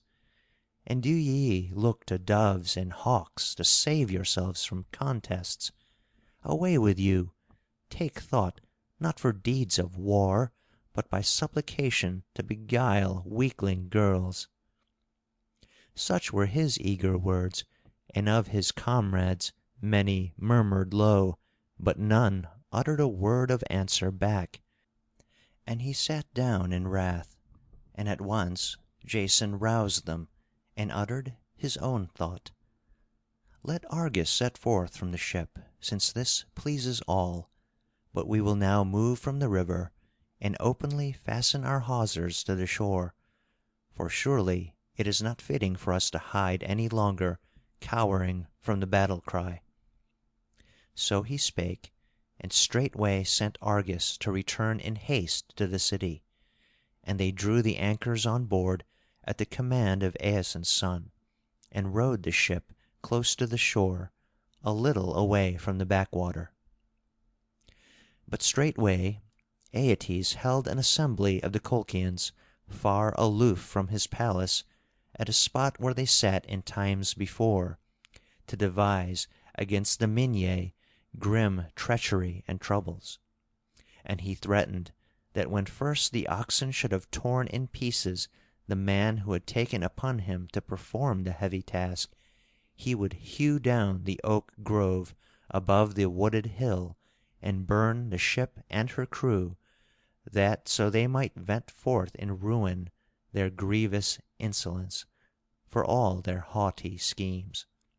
For never would he have welcomed the Aeolid Phrixus as a guest in his halls, in spite of his sore need, Phrixus, who surpassed all strangers in gentleness and fear of the gods, had not Zeus himself sent Hermes his messenger down from heaven, so that he might meet with a friendly host. Much less would pirates coming to his land be let go scatheless for long, men whose care it was to lift their hands and seize the goods of others, and to weave secret webs of guile, and harry the steadings of herdsmen with ill-sounding forays. And he said that besides all that the sons of Phrixus should pay a fitting penalty to himself for returning in consort with evil-doers, that they might recklessly drive him from his honor and his throne. For once he had heard a baleful prophecy from his father Helios, that he must avoid the secret treachery and schemes of his own offspring, and their crafty mischief. Wherefore he was sending them, as they desired, to the Achaean land at the bidding of their father, a long journey. Nor had he ever so slight a fear of his daughters, that they would form some hateful scheme, nor of his son Apsyrtus. But this curse was being fulfilled in the children of Chalciope, and he proclaimed terrible things in his rage against the strangers, and loudly threatened to keep watch over the ship and its crew, so that no one might escape calamity. End of section 10.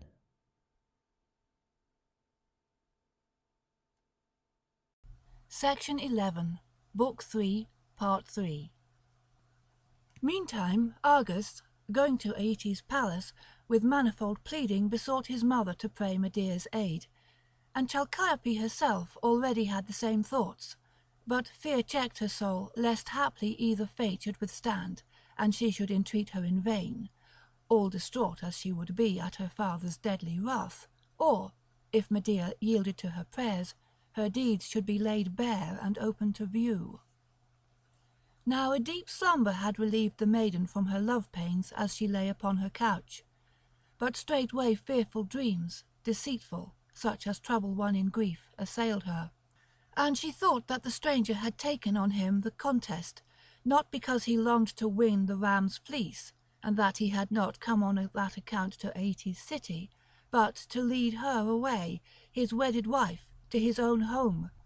And she dreamed that herself contended with the oxen, and wrought the task with exceeding ease, and that her own parents set at naught their promise.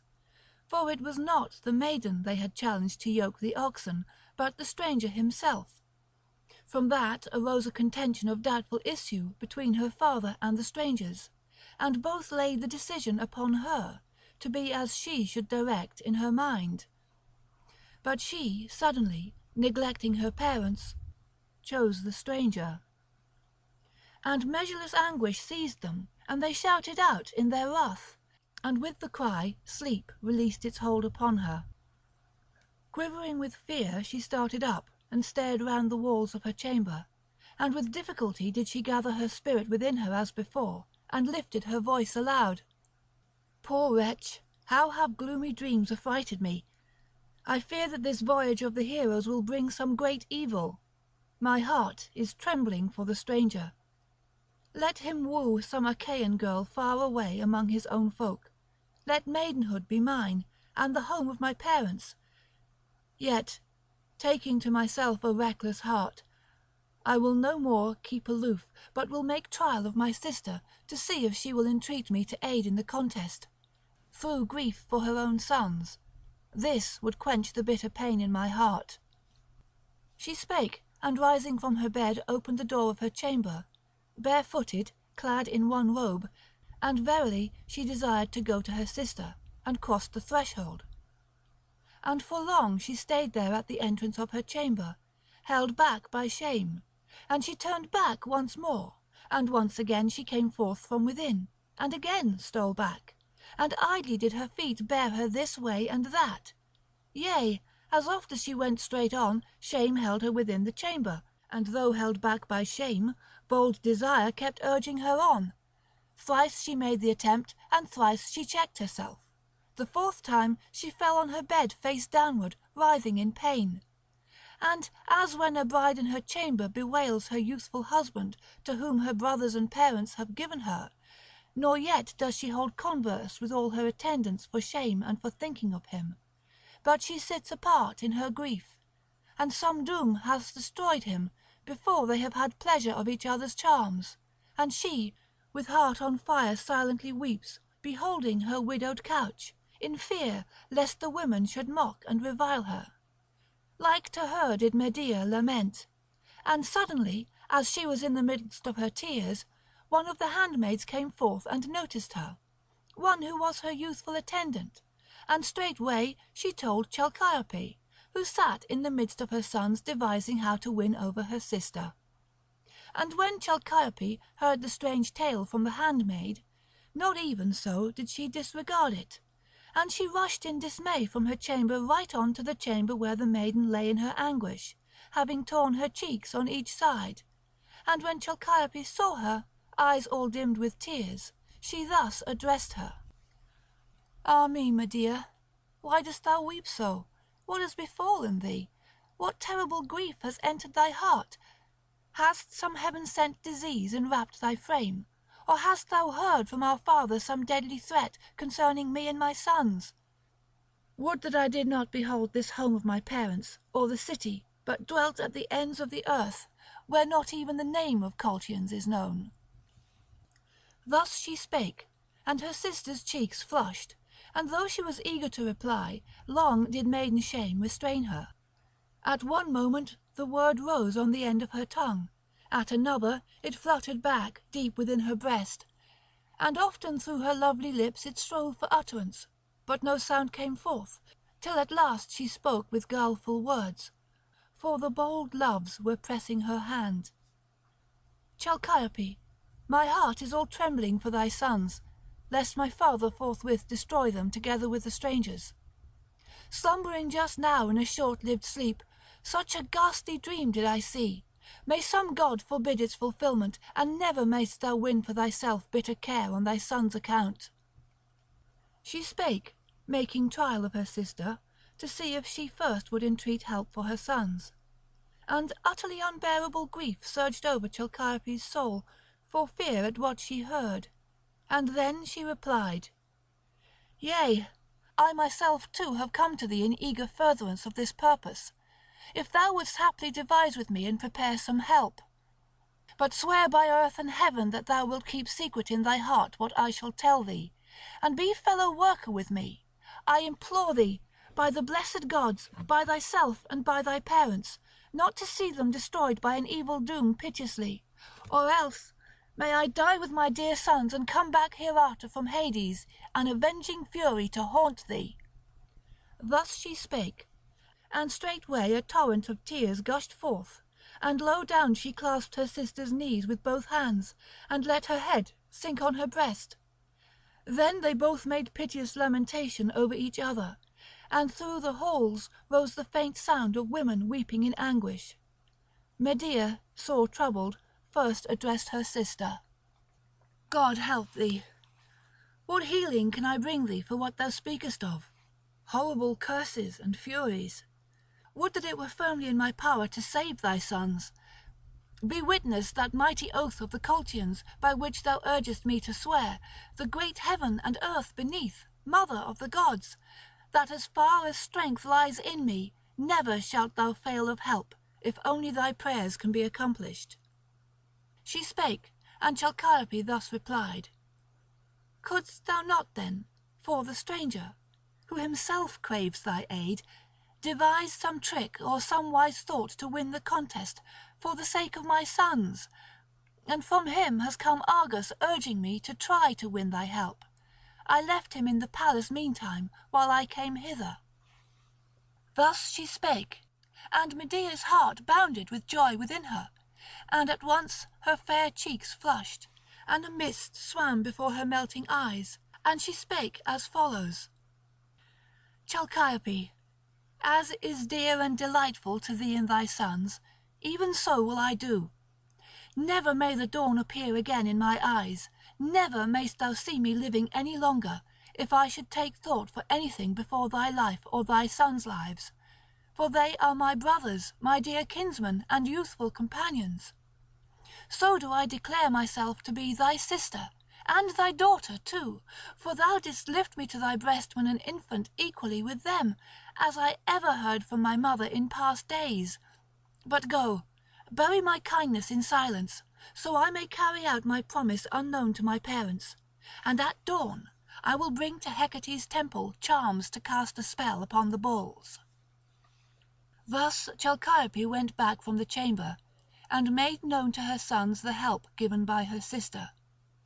And again did shame and hateful fear seize Medea thus left alone, that she should devise such deeds for a man in her father's despite. Then did night draw darkness over the earth, and on the sea sailors from their ships looked towards the Bear and the stars of Orion. And now the wayfarer and the warder longed for sleep, and the pall of slumber wrapped round the mother whose children were dead. Nor was there any more the barking of dogs through the city, nor sound of men's voices. But silence held the blackening gloom. But not indeed upon Medea came sweet sleep.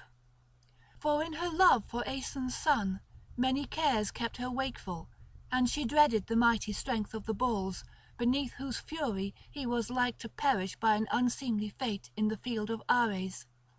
And fast did her heart throb within her breast, as a sunbeam quivers upon the walls of a house when flung up from water, which is just poured forth in a cauldron, or a pail may be. And hither and thither on the swift eddy does it dart and dance along. Even so the maiden's heart quivered in her breast, and the tear of pity flowed from her eyes, and ever within anguish tortured her, a smouldering fire through her frame. And about her fine nerves, and deep down beneath the nape of the neck where the pain enters keenest, wherever the unwearied loves direct against the heart their shafts of agony. And she thought now that she would give him the charms to cast a spell on the bulls, now that she would not, and that she herself would perish, and again that she would not perish, and would not give the charms, but just as she was would endure her fate in silence. Then sitting down she wavered in her mind and said, "Poor wretch, must I toss hither and thither in woe? On every side my heart is in despair, nor is there any help for my pain, but it burneth ever thus. Would that I had been slain by the swift shafts of Artemis before I had set eyes on him, before Chalciope's sons reached the Achaean land. Some god or some fury brought them hither for our grief, a cause of many tears. Let him perish in the contest, if it be his lot to die in the field. For how could I prepare the charms without my parents' knowledge? What story can I tell them? What trick, what cunning device for aid can I find? If I see him alone, apart from his comrades, shall I greet him? Ill-starred that I am. I cannot hope that I should rest from my sorrows even though he perished. Then will evil come to me when he is bereft of life.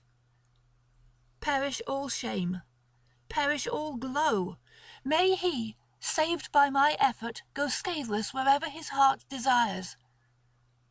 But as for me, on the day when he bides the contest in triumph, may I die either straining my neck in the noose from the roof-tree, or tasting drugs destructive of life. But even so, when I am dead they will fling out taunts against me, and every city far away will ring with my doom, and the Colchian women, tossing my name on their lips hither and thither, will revile me with unseemly mocking. The maid who cared so much for a stranger that she died, the maid who disgraced her home and her parents, yielding to a mad passion. And what disgrace will not be mine? Alas for my infatuation! Far better would it be for me to forsake this life this very night in my chamber by some mysterious fate, escaping all slanderous reproach before I contemplate such nameless dishonour." She spake, and brought a casket wherein lay many drugs, some for healing, others for killing, and placing it upon her knees, she wept. And she drenched her bosom with ceaseless tears, which flowed in torrents as she sat, bitterly bewailing her own fate. And she longed to choose a murderous drug to taste it. And now she was loosening the bands of the casket, eager to take it forth, unhappy maid. But suddenly a deadly fear of hateful Hades came upon her heart, and long she held back in speechless horror, and all around her thronged visions of the pleasing cares of life. She thought of all the delightful things that are among the living, she thought of her joyous playmates as a maiden will, and the sun grew sweeter than ever to behold, seeing that in truth her soul yearned for all. And she put the casket again from off her knees, all changed by the prompting of Hera. And no more did she waver in purpose, but longed for the rising dawn to appear quickly, that she might give him the charms to work the spell as she had promised, and meet him face to face. And often did she loosen the bolts of her door, to watch for the faintest gleam, and welcome to her did the dayspring shed its light, and folk began to stir throughout the city. Then Argus bade his brothers remain there to learn the maiden's mind and plans, but himself turned back and went to the ship. Now soon as ever the maiden saw the light of dawn, with her hands she gathered up her golden tresses which were floating round her shoulders in careless disarray, and bathed her tear-stained cheeks, and made her skin shine with ointment sweet as nectar. And she donned a beautiful robe, fitted with well-bent clasps, and above on her head, divinely fair, she threw a veil gleaming like silver. And there, moving to and fro in the palace, she trod the ground forgetful of the heaven-sent woes thronging round her, and of others that were destined to follow. And she called to her maids. 12 there were, who lay during the night in the vestibule of her fragrant chamber, young as herself, not yet sharing the bridal couch. And she bade them hastily yoke the mules to the chariot to bear her to the beauteous shrine of Hecate. Thereupon the handmaids were making ready the chariot, and Medea meanwhile took from the hollow casket a charm which men say is called the charm of Prometheus. If a man should anoint his body therewithal, having first appeased the maiden, the only begotten, with sacrifice by night, surely that man could not be wounded by the stroke of bronze, nor would he flinch from blazing fire, but for that day he would prove superior both in prowess and in might. It shot up, first born, when the ravening eagle on the rugged flanks of Caucasus let drip to the earth the blood-like ichor of tortured Prometheus. And its flower appearing a cubit above ground in colour, like the Corycian crocus, rising on twin stalks, but in the earth the root was like newly cut flesh. The dark juice of it, like the sap of a mountain oak, she had gathered in a Caspian shell to make the charm withal, when she had first bathed in 7 ever-flowing streams, and had called 7 times on Brimo, nurse of youth, night-wandering Brimo of the underworld, queen among the dead, in the gloom of night, clad in dusky garments. And beneath the dark earth shook and bellowed when the Titanian root was cut, and the son of Iapetus himself groaned, his soul distraught with pain. And she brought the charm forth and placed it in the fragrant band which engirdled her, just beneath her bosom, divinely fair. And going forth she mounted the swift chariot, and with her went 2 handmaidens on each side. And she herself took the reins, and in her right hand the well-fashioned whip, and drove through the city. And the rest, the handmaids, laid their hands on the chariot behind, and ran along the broad highway. And they kilted up their light robes above their white knees. And even as by the mild waters of Parthenius, or after bathing in the river Amnisus, Leto's daughter stands upon her golden chariot and courses over the hills with her swift-footed rose, to greet from afar some richly steaming hecatomb. And with her come the nymphs in attendance, gathering, some at the spring of Amnisus itself, others by the glens and many fountain peaks, and round her whine and fawn the beasts, cowering as she moves along. Thus they sped through the city, and on both sides the people gave way, shunning the eyes of the royal maiden. But when she had left the city's well-paved streets, and was approaching the shrine as she drove over the plains, then she alighted eagerly from the smooth-running chariot, and spake as follows among her maidens. Friends, verily have I sinned greatly, and took no heed not to go among the stranger folk who roam over our land. The whole city is smitten with dismay, wherefore no one of the women who formerly gathered here day by day has now come hither. But since we have come, and no one else draws near, come, let us satisfy our souls without stint with soothing song, and when we have plucked the fair flowers amid the tender grass, that very hour will we return. And with many a gift shall ye reach home this very day, if ye will gladden me with this desire of mine. For Argus pleads with me, also Chalciope herself. But this that ye hear from me, keep silently in your hearts, lest the tale reach my father's ears. As for yon stranger who took on him the task with the oxen, they bid me receive his gifts, and rescue him from the deadly contest. And I approved their counsel, and I have summoned him to come to my presence apart from his comrades, so that we may divide the gifts among ourselves if he bring them in his hands, and in return may give him a baleful charm. But when he comes, do ye stand aloof. End of section 11.